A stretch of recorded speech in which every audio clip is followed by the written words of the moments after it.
এখন ফোন আলাপ ফাঁস হচ্ছে, 1 সেকেন্ডে 37 বার আপা কয়, আর আপা উত্তরে বলতেছে চট করে ঢুকে যাবো, আমি কাছে আছি, কাছে এদিকে ঢুকে যাবো, আমার বলতেছে 117-18টা হত্যা মামলার আসামি করা হয়েছে, আশা মাত্র আইনা ঘরের মধ্যে ঢুকে হবে বলে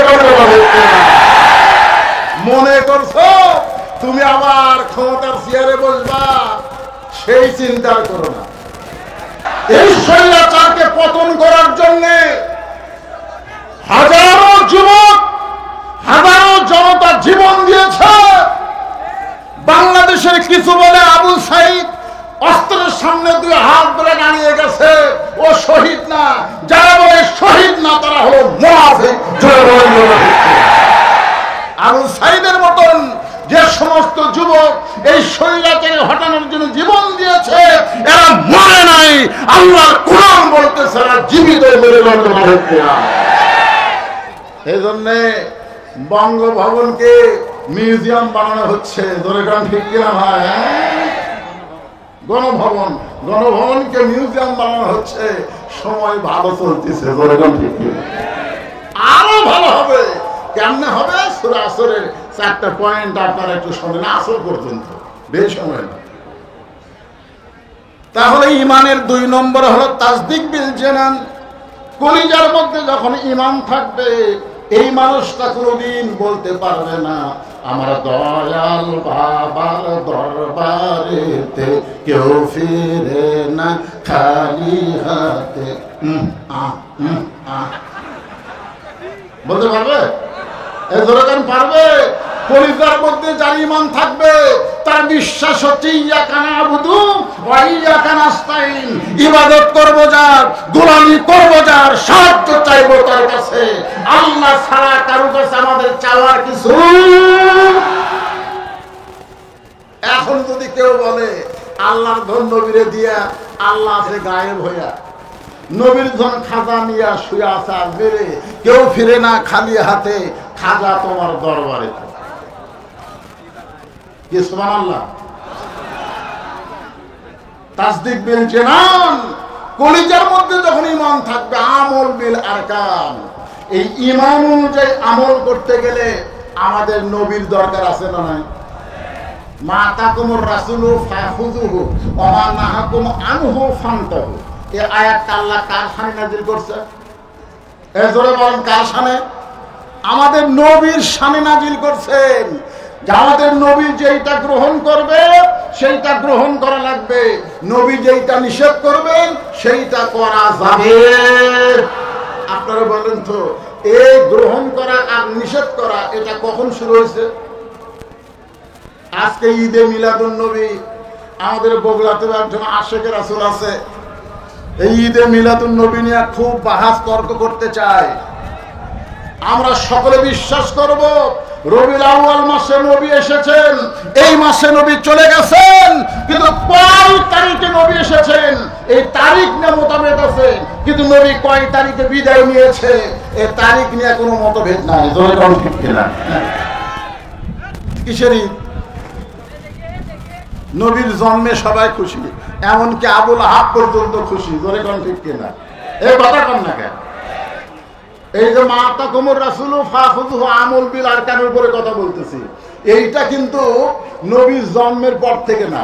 নবীর জন্মের খবর যখন একজন দাসী আবুল আহাবকে গিয়ে বললেন যে আব্দুল্লাহ দুনিয়া থেকে চলে গেছে, আমিনার গর্ভ থেকে ফুটফুটে একটা সুন্দর সন্তান জন্ম নিয়েছে, আবুল আহাব সঙ্গে সঙ্গে বললেন তুই আজাদ, তোকে আমি মুক্ত করে দিলাম। তাহলে নবীর জন্মে আবুল আহাব খুশি, কিন্তু নবুয়ত যখন পাইছেন, কোরআন নিয়ে যখন আন্দোলন শুরু করেছেন, তখন আবুল আহাব কিন্তু খুশি হয়নি। আজকে বাংলাদেশে ঈদে মিলাদুন নবী করো, নবীর জীবনীকে গ্রহণ করতে পারো না, আমল বিল আরকান ঈমান অনুযায়ী আমল করতে পারো না, আর জয় হোক তোমরা আবু লাহাবের দোষর হবে, আবু বকরের দোষর হতে পারবে না। নবীর জন্মে খুশি আবু জেহেল, আলামিন, আলামিন ডিগ্রি দিয়েছে, আলামিন। কিন্তু এ কোরআন শরীফ যখন নবীর উপরে নাজিল হইল, আবু জেহেল কে নবীর পক্ষে ছিল? এবারে করার পক্ষে ছিল। তাহলে মা তাকুমুর রাসূলু ফাখুযুহু ওয়া মা নাহাকুম আনহু ফান্তাহু। আমল বিল আরকান, আমরা সে আমলকে গ্রহণ করব। নবী যেটা করেছেন সেটা করব, নবী যেটা নিষেধ করেছেন সেটা করা যাবে। ঈমানের আলোচনা শেষ। এখন 2 নম্বর হলো আমিলুস সালিহাত, নেক আমল করতে হবে। এখন নেক আমল করতে গেলে সব পরিবেশে নেক আমল করা যাবে না। সুন্দর আমল, নেক আমল করতে গেলে সুন্দর একটা পরিবেশ লাগবে। জোরেগণ ঠিক কিনা? আমাদের বাংলাদেশে আমরা ভালো আমল করতে চাই। এ ভাই, আমার কথা কি শুনতেছেন? ভালো আমল করতে চাই। মাইক একটু ইকোটিকো বন্ধ করে দেন তো, মাইক চঞ্চল করতেছে। আমরা ভালো আমল করতে চাই, কিন্তু ভালো আমল করার পরিবেশ আছে? জামিলনগর মসজিদে আপনি জোহরের নামাজ পড়বেন, মসজিদ থেকে আপনার বাড়ি হলো 200 গজ দূরে। আপনি বাড়ি থেকে নিয়ত করছেন যে আমি সামনে কাতারে গিয়ে নামাজ পড়বো। আপনারা বলেন তো আপনার নিয়ত ভালো না খারাপ? এই কথা কারণ ভালো না খারাপ? তাহলে 200 গজ আপনি হেঁটে হেঁটে আসতেছেন, অজু করে আসতেছেন, সুবহানাল্লাহ আলহামদুলিল্লাহ জিকির করতেছেন। কিন্তু এই 200 গজের মধ্যে 2টা বেপরদা নারী আপনার 2 চোখে পড়ে গেছে। আপনি দেখবার চান নাই, তারপরে আপনার 2 চোখে 2টা বেপরদা নারী পড়ে গেছে। মশা করলে, পোকা করলে চোখ থেকে তোলা যায়, কিন্তু বেপরদা নারী যদি চোখে পড়ে তোলা যাবে? এখন সামনে কাতার আপনি নিয়ত করলেন ইলা জিহাতিল কাবাতি শরীফাত, আল্লাহু আকবার। মুখ আছে কাবার দিকে, চোখ আছে সেজদার দিকে, আর মন খালি বলতেছে রাস্তা কি দেখলাম রে। এখন আপনারা বলেন, আপনি যতই সুন্দরভাবে নামাজ পড়তে চান, আপনার রাস্তাকে সুন্দর করতে হবে। আর রাস্তাকে সুন্দর করতে গেলে আল্লাহর কোরআনের পর্দার আইন বাংলার জমিনে চালু করতে হবে।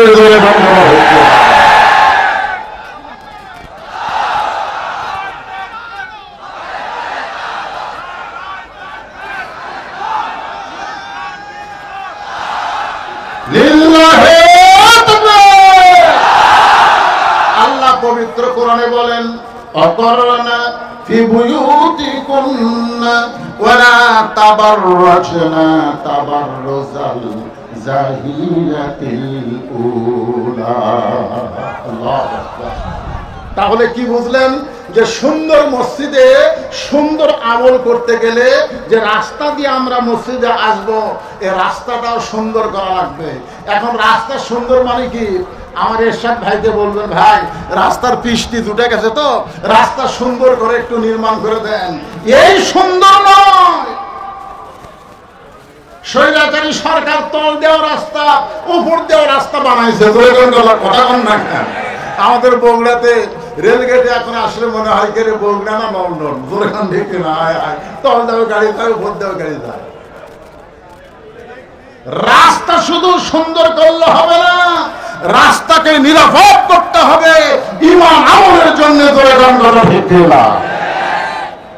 এখন এই বেপরদা মুক্ত রাস্তা যদি করতে চান, আপনারা বলেন তো আল্লাহর কোরআনের আইনের দরকার আছে না নাই?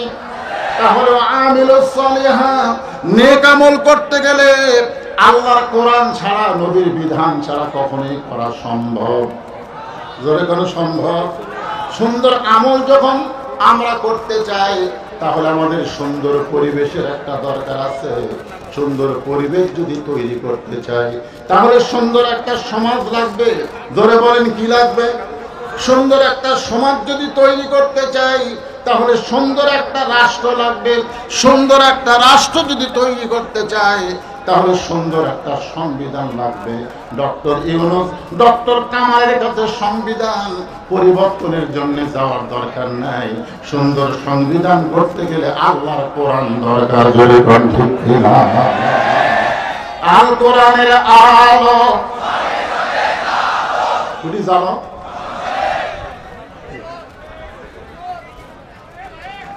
আচ্ছা ঠিক আছে। এই আপনারা তো 2 দল হয়ে গেলেন, 1 দল হন। কয় দল? এ কথা না। আল কোরআনের আলো ঘরে ঘরে।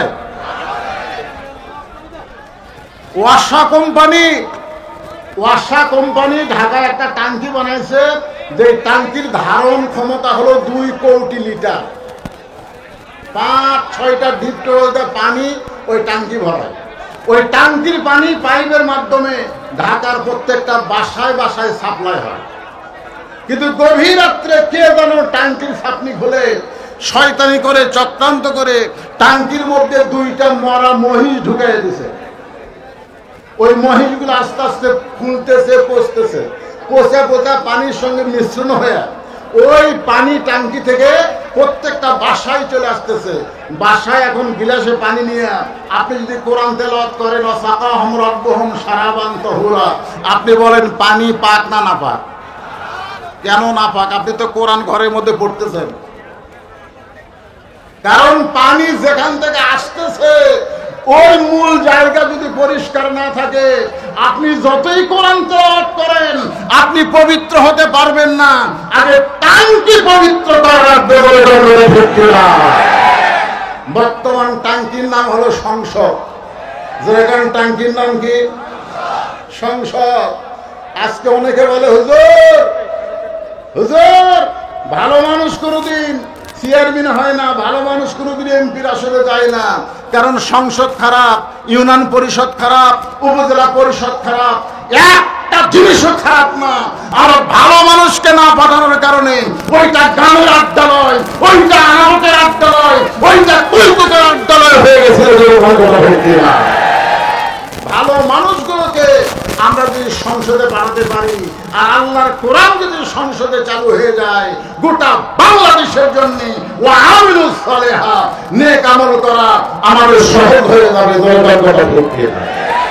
নেক আমল করা সহজ হয়ে যাবে। এই জন্য সূরা আসরের 2 নম্বর বিষয় হলো ওয়াআমিলুস সালিহা, নেক আমল করতে হবে। 3 নম্বর বিষয় হলো ওয়াতাওয়াসাউ বিল হক। মারাত্মক কথা। ওয়াতাওয়াসাউ বিল হক, কুল জাল হক ওয়া যাহাকাল বাতিল ইন্নাল বাতিলা কানা যাহুকা। এক সময় আমরা কোরআনের পাখি নিয়ে দোয়া করতাম, আল্লাহ কোরআনের পাখিরে তুমি হেফাজত করো। বাংলাদেশের প্রত্যেকটা মাহফিল থেকে দোয়া হতো, আমির হামজাকে তুমি জেল মুক্ত করো, মামুনুল হককে জেল মুক্ত করো, কোরআনের পাখিকে তুমি হেফাজত করো। আমরা কোরআনের পাখির নাম ধরতে পারি নাই। নাম ধরলেই কতগুলো শয়তানি করে আগুন ধরে যেত। সেই বগুড়ার ময়দানে বলতেছি, কোরআনের পাখি মরে নাই, কোরআনের পাখিকে জেলখানায় হত্যা করা হয়েছে। হক কথা বলতে হবে। ওয়াতাওয়াসাউ বিল হক, কুল জাল হক ওয়া যাহাকাল বাতিল ইন্নাল বাতিলা কানা যাহুকা।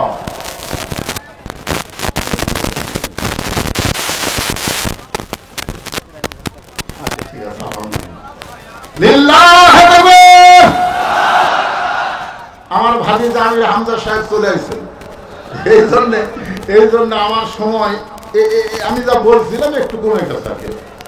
আরে আমি বগুড়ার সওয়াল, আগে বগুড়া তো আমার ওয়াজ করতে দেয়নি, এখন আর সমস্যা আছে নাকি? এখন আর অ্যাঙ্গেল চলবি না, ফাটাফাটি হবে।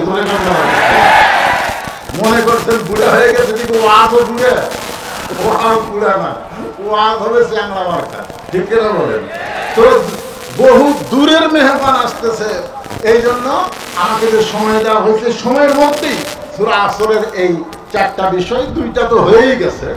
1 নম্বর ঈমান, 2 নম্বর ওয়াআমিলুস সালিহা, 3 নম্বর এখন হকের কথা চলতেছে। তোর কাম কি? ওয়াতাওয়াসাউ বিল হক। হক কথা বলতে হবে, হক কথা বলতে হবে। বলার দরকার আছে না নাই? একটা হক কথা বলি, আপনারা একটু খেয়াল করেন। আমাকে চিনিস? আমি কার দল করি? আগামীকাল সকাল 10টায় তোকে সাইজ করব। আমাদের বগুড়াতে এইরকম লোক ছিল কি ছিল না? আমাকে জোর করে দাওয়াত দিয়েছে। দাওয়াত না নিলে রিভলভার নিয়ে গেছে আমার বাড়িতে। এই বগুড়ার 1 মাস থাম। আমার চিনিস? আগামীকাল সকাল 10টায় সাইজ করব। এখন লোকটা, আমি কিন্তু হক কথা বলতেছি, লোকটা চিন্তা করতেছে ওর দল এখন ক্ষমতা আছে। আপনারা বলেন তো, ক্ষমতায় কোনো দল আছে না আল্লাহ আছে? এই কথা কে বলেছেন? আমার সঙ্গে সকলে বলেন, তুইজ্জু মান তাশা ওয়া তুযিল্লু মান তাশা বিয়াদিকাল খায়র ওয়া হুয়া আলা কুল্লি শাইইন কাদির। সম্মান দেওয়ার মালিককে, অপমান করার মালিককে, ঘাড় ধরে ক্ষমতা থেকে নামায় দিয়ে পালায় গেছে। আমরা বাংলাদেশের মানুষ বিশ্বাস করি এইটা শুধু ছাত্র আন্দোলনের মাধ্যমে হয় নাই, এটা সরাসরি আল্লাহর কুদরতি পাওয়ার ছিল। এখন ফোন আলাপ ফাঁস হচ্ছে, 1 সেকেন্ডে 37 বার আপা কর, আর আপা উত্তরে বলতেছে চট করে ঢুকে যাবো, আমি কাছে আছি, কাছে ঢুকে যাবো। আমার বলতেছে 117-18টা হত্যা মামলার আসামি করা হয়েছে, আশা মাত্র আইনা ঘরের মধ্যে ঢুকানো হবে বলে মনে করছো তুমি আবার ক্ষমতার চেয়ারে বসবা? সেই চিন্তা করো না, সেই চিন্তা করা যাবে। আমার দল ক্ষমতায় আছে, আগামীকাল সকাল 10টায় সাইজ করবো। লোকটা বাড়িতে গিয়ে কান্নাকাটি করতেছে, বউ বলে কান্দ কেন? বলে কান্দার কারণ হলো সকাল 10টায় আমার সাইজ করবে। বউ বলে এই দেশে কি বিচার নাই? চেয়ারম্যান মেম্বারের কাছে যাও, তাদের কাছে বিচার দাও, যে বেলা তোমাকে হুমকি দিতে সকাল 10টায় সাইজ করবে তার বিচার চাও। তখন স্বামী কান্দার বলে যে আমাকে হুমকি দিছে সে চেয়ারম্যানেরই লোক, তাহলে চেয়ারম্যানের কাছে বিচার দিয়ে তো লাভ নাই। বউ বলে তাহলে কান্দে তো কার কাছে? বলে কান দিয়ে আল্লাহর কাছে। দুনিয়ার কোন মানুষ যখন বিচার না করবে, যখন হক বিচার বাংলার জমিনে থাকবে না, জালিমগুলো জামিন পাবে, আলেমগুলো জেলখানার মধ্যে ঢুকবে, অনেক মানুষ সারা রাত চোখে পানি নিয়ে আল্লাহর কাছে বিচার দিয়েছে বলে বিচার দিয়েছে কার কাছে? আল্লাহ। সকাল 10টায় আমার সাইজ করবে আল্লাহ, তুমি কিছু করো। আল্লাহ কিন্তু ধরে না, আল্লাহ কিন্তু ধরলে এইটা অনেকে বিশ্বাস করতো না, এখন বিশ্বাস করে। এখন বিশ্বাস করে আল্লাহ ধরা তো মহা ধরা। এখন আল্লাহর কাছে বিচার দিয়েছে। যে লোকটা হুমকি মারছে সকাল 10টায় সাইজ করবো, ওই লোকটার বউ দিনের বেলায় প্যান্ট শার্ট পরিষ্কার করছে, টাইলসলা বাথরুমে পরিষ্কার করছে প্যান্ট শার্ট, কিন্তু ওখানে যে সাবানের ফ্যানটা আছে এই ফ্যানটা ধুয়ে দেওয়ার কথা মনে নেই। যে ওটা হুমকি দিয়েছে সকাল 10টায় সাইজ করবো, ও আবার ওই রাত 9টার সময় পেশাব করার জন্য ঢুকছে, পঞ্চের স্যান্ডেল তলা সমান। ধরে কোন কি সমান? তলা সমান। যে জায়গায় লেয়ালপা হয়ে আছে, ফ্যানটা হয়ে আছে, ওই ফ্যানটার উপরে যেই 2 পাও দিছে একবার ব্রেক ছাড়া, ধরে কোন কি ছাড়া, ব্রেক ছাড়া পড়া, বুঝেন, হাস করে পড়ে ও মারে বাবারে, আর কোনো কথা নেই। বউ চিন্তা করে কে রে, স্বামী পেশাব করবার ঢুকে ও মারে বাবারে কথা নাই, আশা থেকে হুঁশি নাই। স্বামীরে টানা বার করে চোখে মুখে পানি দিয়ে হুঁশ পুরা পাইছে, একটাই জিকির আমার মাজা নাই, ধরে কোন কি নাই। সকাল 10টায় হুমকি দিছে সাইজ করবে, 42 সাল পর্যন্ত হুমকি দিয়ে রাখছে, কিন্তু কি নাই। বউ এখন শহীদ জিয়া মেডিকেল কলেজের অ্যাম্বুলেন্সে মোবাইল করছে যে আমার স্বামী তো এরকম বেকায়দা, রাত 11টার সময় গ্রামে অ্যাম্বুলেন্স ঢুকতেছে, শররে বাবারে বললাম রে, শররে বাবারে বললাম। অ্যাম্বুলেন্সের একটা শব্দ আছে না?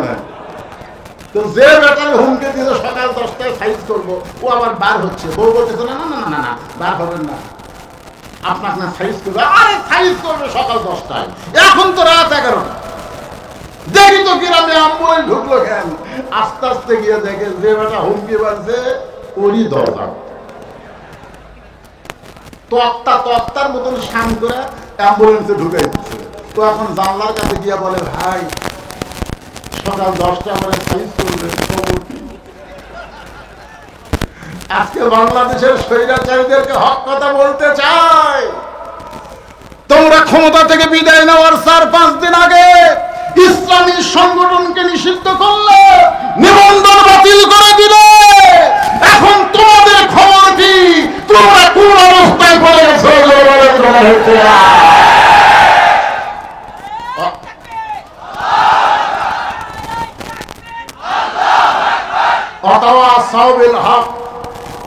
তখন বলতেছে, কাঠ হইয়া তক্তা হইয়া বলতেছে, আমার কোনো ক্ষমতা নাই রে, ক্ষমতার মালিক কে?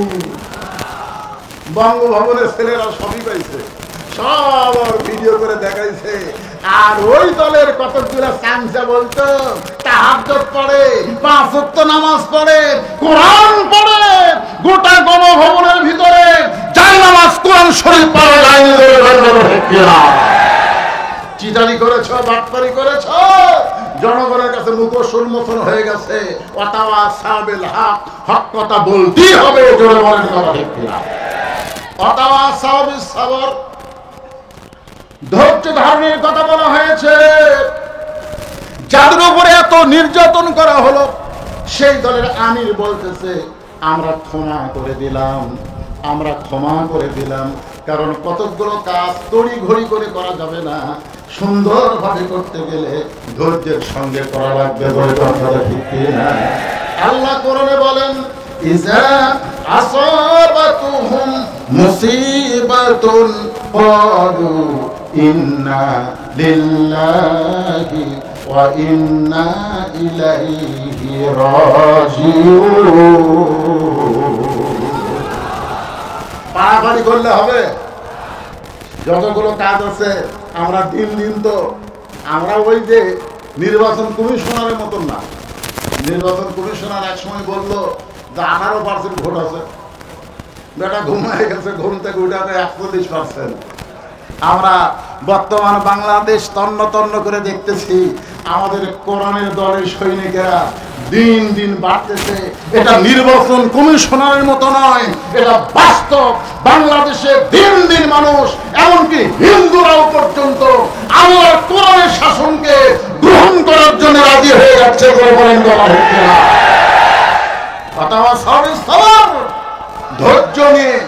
ধৈর্য নিয়ে আমাদের কাজ করা লাগবে।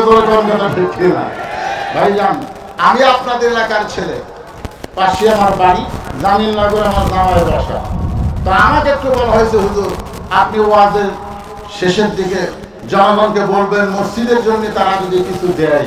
অনেকগুলো ব্যাগ আপনাদের মাঝে আছে, ছেলেগুলোকে আমি বলবো যে বাবা তোমার ব্যাগ নিয়ে ভেতরে ঢুকো, আমার আলোচনা চলুক। আর এই ফাঁকে আপনারা যে যা পারবেন আল্লাহর রাস্তে, ব্যাগগুলো কি রেডি?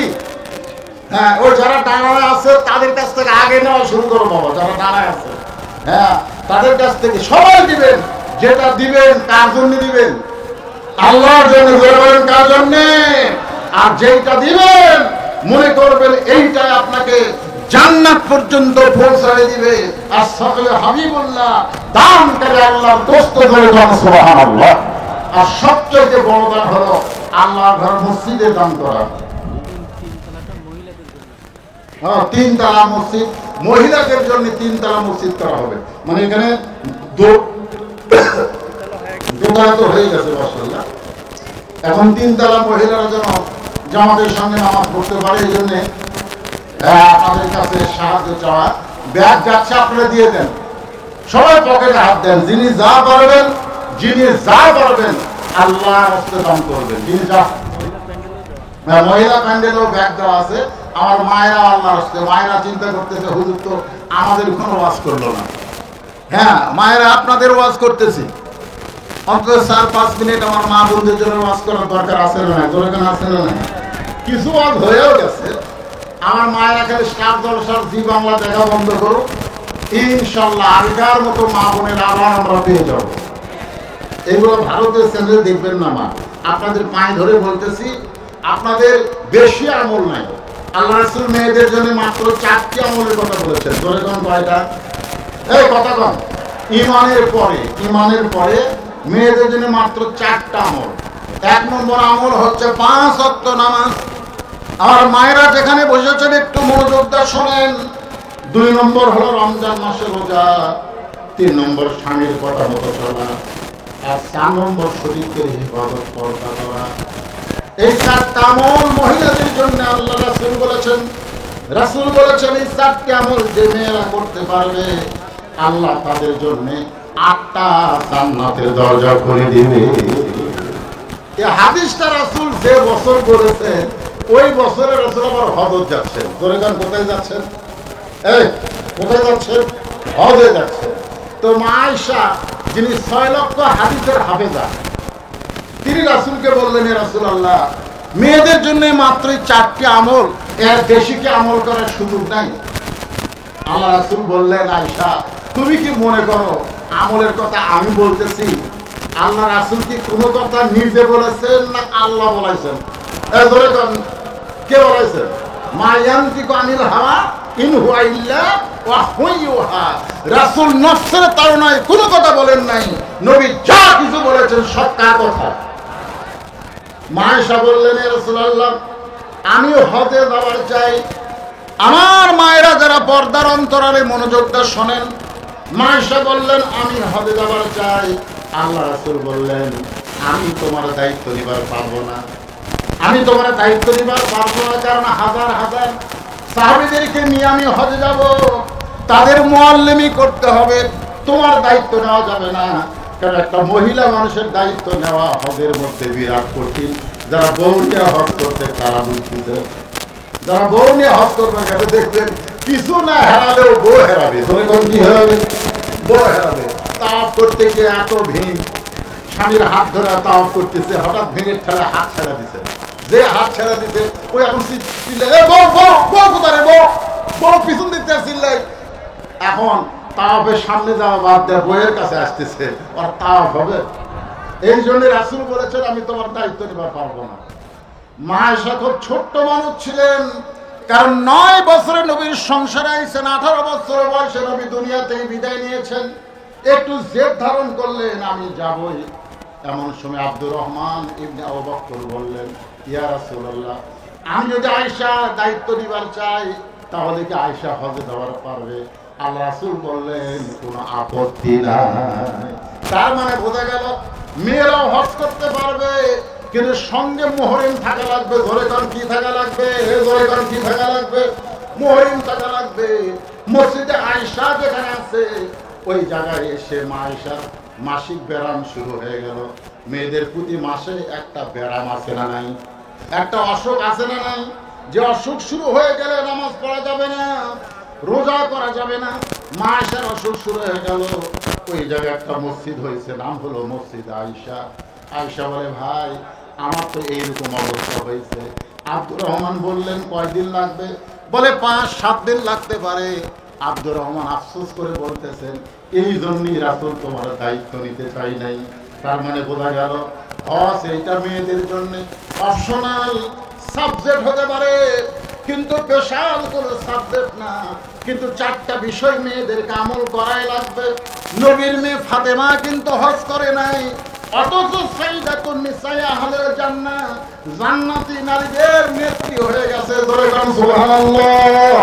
মা আয়েশা কিন্তু জান্নাতি নারীদের নেত্রী না, মা খাদিজা কিন্তু জান্নাতি নারীদের নেত্রী না। জান্নাতি নারীদের নেত্রী হলেন মা ফাতেমা। সুবহানাল্লাহ। মা ফাতেমা হলো জান্নাতি নারীদের নেত্রী। এখন আপনাদের প্রশ্ন হতে পারে, কোন আমলের কারণে আল্লাহ ফাতেমাকে জান্নাতি নারীদের নেত্রী বানালেন? সে আমলটা হলো পর্দার আমল। সে আমলটা হলো পর্দার আমল। ধরে কাম কিসের আমল? আমি আমার মা বোনদের জন্য ওয়াজ করতেছি। মা ফাতেমা এত পর্দানশী ছিলেন, গভীর রাত্রে স্বামীর বুকে মাথা দিয়ে কান্দার বলে, স্বামী গো, আজকে রাত্রে বেলায় আমার মৃত্যু হবে। আল্লাহ পাক আমাকে জানাইছে। আমি সঙ্গে সঙ্গে ফাতেমা রাত্রে বেলায় মৃত্যু হয়। ফাতেমা বলে, স্বামী আমি মরে যাওয়ার পর আমার 3টা চাওয়া আপনাকে পুরা করা লাগবে। 1 নম্বর চাহিদা হলো রাত্রে বেলায় আমাকে কবর দিতে হবে। আমার জানাজার কোনো ব্যবস্থা করবেন না, আমার জন্য লাশটা খাট নিয়ে তুলবেন না, হযরত আলী নিজের কাঁধে করে এই জান্নাতুল বাকির মধ্যে ফাতেমাকে দাফন করা হলো। গভীর রাত্রে দাফন করার পরে হযরত আলী আল্লাহর কাছে কাঁদে বলে, আল্লাহ ফাতেমাকে তুমি কবুল করে নাও, ফাতেমার পর্দাকে তুমি কবুল করে নাও। সঙ্গে সঙ্গে আলী তাকায় দেখে সামনে কয়েকটা পুরাতন কবর, এই মাত্র ফাতেমাকে যে কবর দিছে সেই নতুন কবর নাই। হযরত আলী কোথায় জান্নাতুল বাকি দৌড়ায় বলে, ফাতেমার কবর কোথায়, ফাতেমার কবর? কে যেন বলতে চাই ফাতেমা হলো পর্দানিশী, আমি আল্লাহ জোহরা ডিগ্রি দিয়া ফাতেমার কবরটাকেও কবুল করেছি। তাই মা বোনেরা, আপনাদের জন্য মসজিদে 3 বেলা করা হচ্ছে, আপনারা পর্দার সঙ্গে নামাজ পড়তে পারবেন। এই পর্দাটা হলো মেয়েদের 4টা আমলের মধ্যে সবচাইতে গুরুত্বপূর্ণ আমল। জোরে কোন কথা ঠিক কিনা? আপনারা বলেন মেয়েরা কি 24 ঘন্টা নামাজ পড়া লাগবে? কোন 24 ঘন্টা কি নামাজ পড়া লাগবে? কয় ওয়াক্ত? জোরে কোন কয় ওয়াক্ত? 5 ওয়াক্ত। ওয়াক্ত মানে সময়। মেয়েরা 24 ঘন্টায় নামাজ পড়া লাগবে না, 5 বার নামাজ পড়লে হবে। মেয়েরা কি সারা বছর রোজা করা লাগবে? 1 মাস। স্বামীর খেদমত কি সবসময় স্বামীর পাও ধরে থাকা লাগবে? স্বামী যখন খেদমত চাবে তখন খেদমত করা লাগবে। কিন্তু পর্দা এইটার কোনো সময় নাই, এটা 24 ঘন্টায় করা লাগবে। না বুড়ি হলে পর্দা। দাদির গায়ে বোরকা আছে, নাতির গাও নাই। দাদির গাও বোরকা, কে দাদি বোরকা পরছেন? মরা লাগবে ভাই। নাতনির গাও বোরখা নাই। আপনারা বলেন পরিমনির দিকে মানুষ বেশি তাকায় থাকবে না দাদির দিকে তাকায় থাকবে? কথা কয় না কেন? এখন নাতনির গাও কি বোরকা নাই? 40 বছর 50 বছর আমের গাছের গোড়া বেড়া দেয়। কে বাবা বেড়া দেন? গরু ছাগল যদি খায়। আরে পাগলা, গরু ছাগল 50 বছর আমের গাছের দিকে ঘৃণা করে তাকাবি না, খাওয়া তো দূরের কথা। বেড়া দিবার ছেলে ওই ছোট গাছের লকলকা পাতা বাড়াচ্ছে, ওই গাছত বেড়া দাও। পর্দা বুড়ির করা লাগবে না, বুড়ির দিকে একটা বুড়াও তাকাই না। পর্দা করতে হবে যুবতীদেরকে। আমি আমার মা বোনদের জন্য বলি, কে নাকি একটা নতুন নিয়োগ করছে, ওই নিয়োগ কর বলতেছে 24 সালে পর্দার কথা আসতেছে। এই শালা নাস্তিকদেরকে সমাজের কোনো দায়িত্ব দেওয়া যাবে না। পর্দা তোর বাপের কথা, পর্দা আল্লাহর কোরআনের আইন, পর্দা আল্লাহর কোরআনের আইন। আজকে আমার মা বোনদের জন্য আমি ওয়াজ করলাম, মা সব আমলের মধ্যে পর্দাকে গুরুত্ব দেবেন, সবসময় পর্দা করবেন। মরে গেলে আপনাকে 5 কাপড় দেওয়া লাগবে। ধরে কোন ঠিক কিনা? সারা জীবন বেপর্দা, মরে গেলে 5 কাপড়। খাটনি পর্যন্ত চাদর দিয়ে ঢাকছে। ফেরেশতারা ঘুরতেছে আর বলতেছে, আল্লাহ এই মেয়া যখন জীবিত ছিল তখন গোটা পাড়ার লোক এক দেখছে, কিন্তু মরে গেলে 5 কাপড় দিয়ে চাদর দিয়ে খাটনি ঢাকছে। কারণটা কি? আল্লাহ বলতেছে, দেশের নাম বাংলাদেশ রে, এই দেশের মানুষ মেয়েরা বাঁচলে পর্দা করে না রে, মরার পরে করে। আপনারা বলেন তো, মরার পরে পর্দা করে কোনো লাভ আছে? কোনো লাভ আছে? জীবিত অবস্থায়, যৌবতী অবস্থায় আমার মা বোনদেরকে পর্দার ভিতরে থাকতে হবে। আর এই পর্দাটা যেন স্কিন প্যান্টের মতন না হয়। স্কিন প্যান্ট বোঝেন? এমন একটা ফুল প্যান্ট পরছে, বাইরে থেকে ভিতরে সব খবর পাওয়া যায়। এরকম কিছু ছেলেরা আছে না নাই? এমন টাইট ফুল প্যান্ট পরছে, বাইরে থেকে বোঝা যাচ্ছে ওর যন্ত্র কোন জায়গা। আমি ছেলেদেরকে বলে, হাসেন না, ঢিলা ঢালা পায়জামা পরবেন, ফুল প্যান্ট পরবেন, আপনার যন্ত্র যেন বাতাস পায় এমন ভাবে টাইট ফিটিং করে রাখছেন। আগা বেঁকা হয়ে যাবে, এক সময় দেখা যাবে আগা মোটা ঘোড়া চিকন। ঠিক কিনা? ইন্ডিয়ান হারবাল খাওয়া লাগবে, কাম হবি না। এই জন্য বলি যুবকদেরকে হাত পাও ধরে, বাবা ঢিলা কাপড় পরবা, বসা থেকে পেশাব করবা, পেশাব করে পানি খরচ করবা। পেশাব করে পানি যদি না এলেও ওই পেশাব কিন্তু নিংড়ে না, টপ টপ করে পেশাব পড়ে তোমার ওই জাঙ্গা, তোমার ওই ফুলকার নাপাক হয়ে থাকবে। আমি নারীদেরকে বলবো, বোরকা পরবেন, কিন্তু বোরকার নামে কোনো প্রদর্শনী যেন না হয়, এমন বোরকা পরবেন ভিতরে আপনি আছেন এইটা বাহিরের কোনো পুরুষ মানুষ যেন অনুমান করতে না পারে। ঢিলা ঢালা রংটা যেন কালো হয়। যেরকম কি হয়, কালোর প্রতি মানুষের আকর্ষণ কম না বেশি? বেশি। কালোর প্রতি আকর্ষণ বেশি। আরে আমার সাথে বিয়েই দিবার চাচ্ছিল না, একে তো কালো, তারপরে মাদ্রাসা, বিয়েই দিবি না, কি করে খাবি, আর ভবিষ্যৎ খারাপ। যাই হোক, একজন মেয়ের বাপ দয়া করে আমার সাথে বিয়ে দিছে, তাও মাঝে মাঝে বলতো কিছু একটু মুখে ব্যবহার করো বাবা। তার মানে বোঝা গেল কালোর প্রতি মানুষের আকর্ষণ থাকে না। কালো বোরকা পরে পেতনির মতন মেয়েরা যখন রাস্তা দিয়ে যাবে, পুরুষ মানুষ একবার তাকালে দুইবার আর তাকাবে না। জোরে গন্ধটা ঠিক কিনা? আর রং বেরঙ্গের বোরকা, আইরে হাওয়াই মিটাই, বোরকার জন্য 4 বার তাকায়। এই জন্য আমার মা বোনদেরকে অনুরোধ করি, আমার উপর মন কষ্ট নিয়েন না, আপনাদের জন্য কলিজা থেকে দোয়া করি। আজকে আপনাদের সকলের জন্য দোয়া করি, আল্লাহ পাক আমাদের সবাইকে ঈমানে আমলে কবুল করুক। সকলে আল্লাহুম্মা আমিন। সূরা আসরের 4টা বিষয় নিয়ে স্বল্প সময়ের মধ্যে আমি যে আপনাদের সামনে আলোচনা করলাম, আল্লাহ পাক আমাদের সকলকে কবুল করেন। আসরের নামাজের পরেই এখানে আবার আপনারা বসে যাবেন ইনশাআল্লাহ।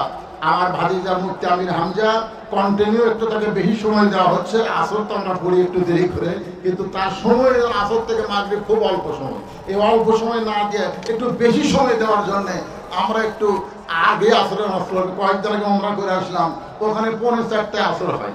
কেউ ওটি ফতোয়াবাজি করে না, ঠিক না বলুন?